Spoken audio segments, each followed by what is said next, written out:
আজকে মে দিবস উপলক্ষে ফ্রি। তো আসার পরে টিকিট কাটার সময় ওনারা বললো যে মে দিবস উপলক্ষে ফ্রি। তো ব্যাপারটা খুবই ভালো।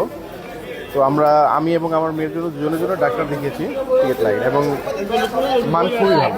মে দিবসের উপলক্ষে অনেক ভালো, টাকা বেশি নেয় না, ভালো অনেকেও সুযোগ সুবিধা আছে।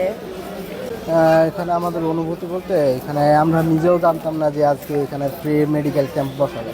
আসলে এটা সাধারণ জনগণের জন্য এটা খুবই একটা ভালো একটা উদ্যোগ।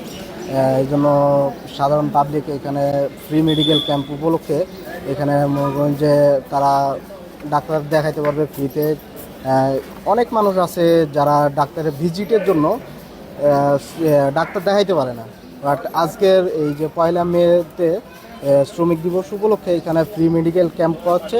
এর জন্য সাধারণ জনগণ এখানে ফ্রিতে ডাক্তারের চিকিৎসা নিতে পারবে। এটা খুবই ভালো একটা উদ্যোগ।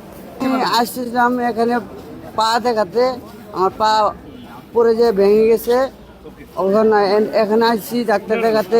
পরে দেখলাম ওখানে ডাক্তারের সব সার্ভিস ভালো, সব দিক দিয়ে ভালো, কোনো সমস্যা হয় নাই আমাদের ডাক্তার দেখাতে। হ্যাঁ, ফ্রি।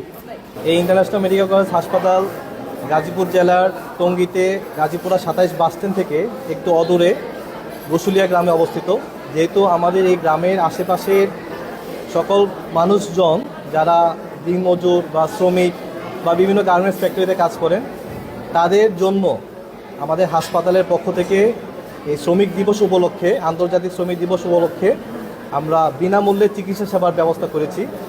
বিনামূল্যে চিকিৎসা সেবাটা মূলত আমাদের হাসপাতালের মেডিসিন বিভাগ, সার্জারি, গাইনি, অর্থোপেডিক্স, নাক কান গলা, চক্ষু, শিশু, কিডনি রোগ বিভাগ, পাশাপাশি আমাদের হৃদরোগ বিভাগ সহ অন্যান্য যে সকল বিশেষ সেবাগুলো তাদের প্রয়োজন হয়, প্রত্যেকটা সেবাতে আমরা তাদেরকে ফ্রি বা বিনামূল্যে সেবা দিয়ে যাচ্ছি। পাশাপাশি তাদের যে সকল প্রয়োজনীয় পরীক্ষা নিরীক্ষা লাগবে বা দরকার হবে, সেই সকল পরীক্ষা নিরীক্ষাতে আমাদের হাসপাতালের পক্ষ থেকে 30% ছাড়ের ব্যবস্থা করা হয়েছে। এবং যদি এই শ্রমিকদের জন্য কোনো তাদের বিশেষ প্রয়োজন হয়, যেমন তাদের যদি বিনামূল্যে আরও চিকিৎসা সেবা দরকার হয়, আমাদের হাসপাতালে আমরা তাদেরকে ফ্রি বেডে ভর্তি রেখে তাদেরকে বিনামূল্যে আমরা চিকিৎসা সেবা প্রদান করছি, শুধুমাত্র শ্রমিকদের জন্যই। এবং যেহেতু আমাদের আশেপাশের মূলত সকলেই পুরো এলাকাটাতেই শ্রমিকরা বসবাস করেন, তাদের জন্য আমাদের হাসপাতাল পক্ষ থেকে এই উদ্যোগ গ্রহণ করা হয়েছে।